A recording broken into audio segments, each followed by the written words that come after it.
Welcome back. I'm so glad you could join me. Today's horror story is going to be The Whispers of Stillness by Anonymous. This chilling tale was sent in by a user and it immediately caught my attention with its eerie premise and atmospheric writing. Without further ado, let's dive into the story. The town was dead. Houses with shattered windows leaned like forgotten tombstones, their walls covered in ivy and silence. Streets once alive with footsteps now lay buried under weeds and dust. Ethan wandered through the ruins, his boots crunching on broken glass. Each step echoed far too loudly, as though the town itself was holding its breath. The wind picked up, whistling through hollow doorways. At first it was only sound thin and cold, but then the tones shifted, forming words. Leave. He froze, his heart pounded, but curiosity anchored his feet. The whispers grew clearer, threading through the silence like voices just behind the walls. We stayed too long.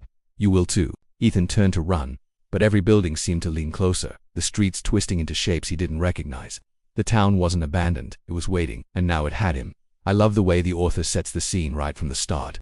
The story plunges us into a haunting town where the very buildings seem to be in a state of decay, mirroring the stillness of the inhabitants. It's a town frozen in time, trapped in an eternal silence that is only broken by Ethan's intrusion. The imagery used is incredibly effective. The houses leaning like forgotten tombstones is a striking metaphor that connects the idea of abandonment with the inevitability of death. The streets buried under weeds and dust further emphasize this sense of neglect in the passage of time. Even the wind becomes a character in itself, first appearing as a mere sound, then transforming into a voice that warns Ethan of the danger he's in. As Ethan ventures deeper into the town, the atmosphere becomes increasingly claustrophobic. The buildings seem to close in on him, and the streets twist and turn in a way that disorients him.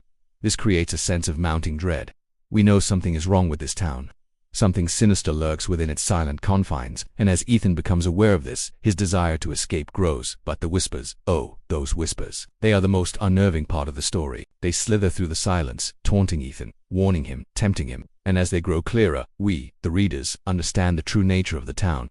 It's not just abandoned, it's possessed by some malevolent force that feeds on human presence.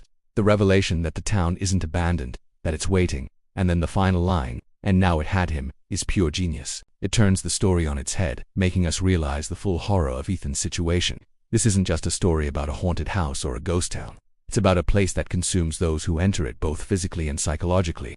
The ending leaves us with a sense of hopelessness. There's no escape from this town, not while that thing is still lurking in there. Now before we leave, I want to hear your thoughts. What did you find most unsettling about the story? Was it the atmosphere, the imagery, or perhaps the ambiguous ending? Let me know in the comments below. And if you're like me, still thinking about the story, maybe read it again. Who knows? You might catch something new. Thanks for listening, and I'll see you next time.